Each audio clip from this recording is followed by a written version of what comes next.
Hey guys, today I want to share with you how to make New York cheesecake. There are some differences between the New York cheesecake and the other cheesecake recipes because New York cheesecake is a baked cheesecake, so we bake it in the oven and it has a thick layer of cream cheese in the top and a thin layer of biscuit in the bottom.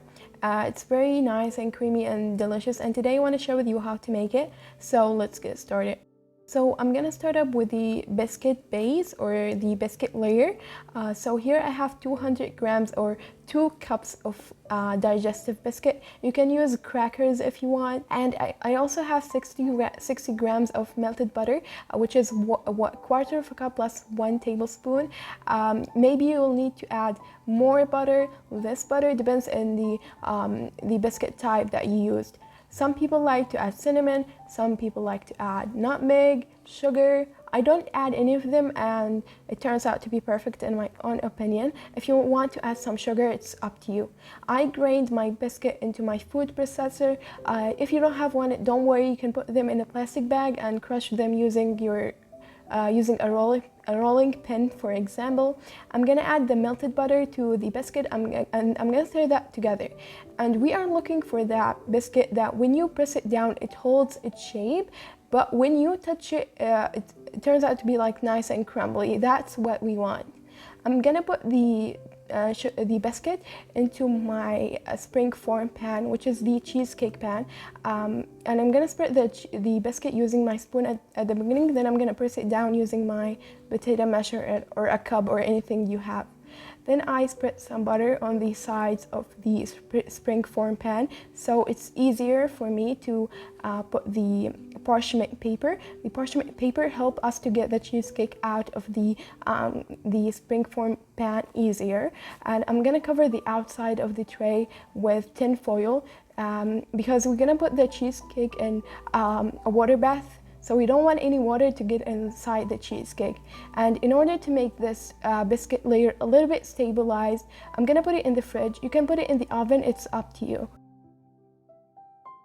Now for the cream cheese layer, I have 600 grams of cream cheese, which is 2 cups and a half of cream cheese. I want the cream cheese to be in room temperature. I used Philadelphia. You can use mascarpone cheese. And also I'm gonna need 200 grams of sour cream.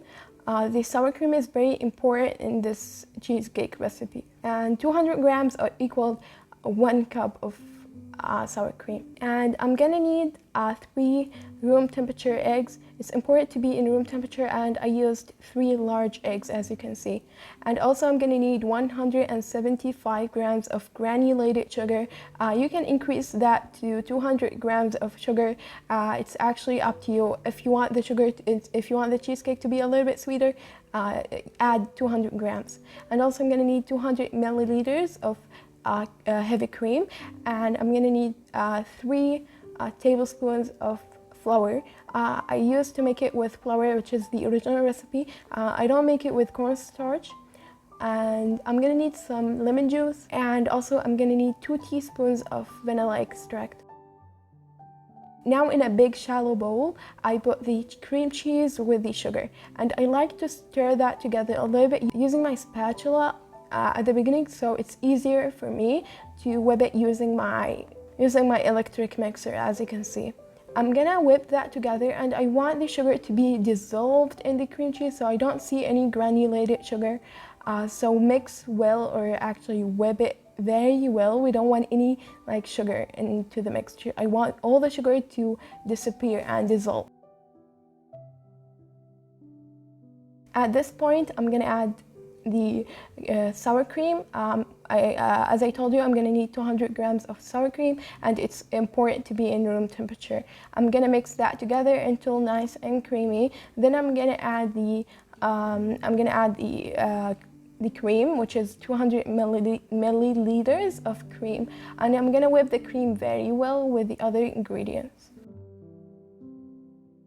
After that, I'm gonna add my eggs one by one. It's important to add the eggs one by one because eggs has a lot of liquid going on them, you know, with the egg white and all that stuff.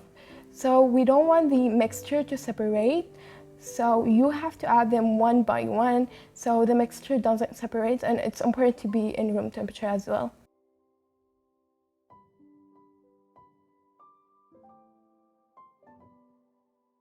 I'm gonna mix that together until nice and combined.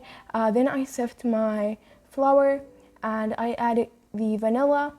It's important to sift the flour so we ended up with like a very nice and creamy mixture. We don't want any clumps. And I'm gonna add some lemon juice. Because we added a lot of creamy and fatty and rich ingredients, it's important to add some lemon juice so you break that fat aftertaste. I'm gonna mix that together at the beginning with my spatula. Then I'm gonna switch to my electric mixer to make sure that everything is nice and combined. After that, I'm gonna put this cheesecake mixture into my springform pan. I'm gonna add all this mixture. It seems to be like a lot of cheesecake mixture, but we need it because in York cheesecake, it's like a thick layer of cheese, cream cheese. And then I'm gonna put this tray into a preheated oven. The temperature of the oven is 180 degrees Celsius, and I put in the oven a tray and I filled it with water. I'm gonna let the cheesecake bake for 30 minutes in 180 degrees Celsius. Then I'm gonna reduce the heat to 150 degrees Celsius, and I'm gonna let it bake for another 40 minutes. Then I'm gonna close the oven and I'm gonna leave the cheesecake inside the oven. Now we're gonna prepare the strawberry sauce. So here I have 450 grams of strawberry. I'm gonna add 5 tablespoons of sugar to it and some lemon juice so the sugar doesn't crystallize. I'm gonna mix that together over like a medium heat, and I'm gonna let that boil over the medium heat till the strawberry is nice and soft. Then I'm gonna grab my potato masher and I'm gonna smash that together. You can smash them using a fork or even blend them using your hand blender. Then I strain it using my strainer because I don't like the strawberry pieces into my strawberry sauce. If you want to keep them, it's up to you, but actually I don't like it. Then I got my cheesecake out of the oven and I'm gonna let it cool in room temperature, and then I'm gonna transform the cheesecake into the refrigerator, and I'm gonna let it I'm gonna put it in the fridge for at least 6 hours, and it's better to put it in the fridge for overnight. Then I got it out of the fridge and I cut a slice of the cheesecake. Then I put a generous amount of the strawberry sauce in the top and some strawberry pieces beside the cheesecake. It was so delicious, and some people like to eat it with ice cream. Some people like to eat it with cream. I don't like to eat it with anything. For me, this is enough and very delicious and decent. And if you guys try it, don't forget to tell me what you think about it in the comments down below. Thank you guys so much for watching. I hope you enjoyed today's video. See you in another video, and bye.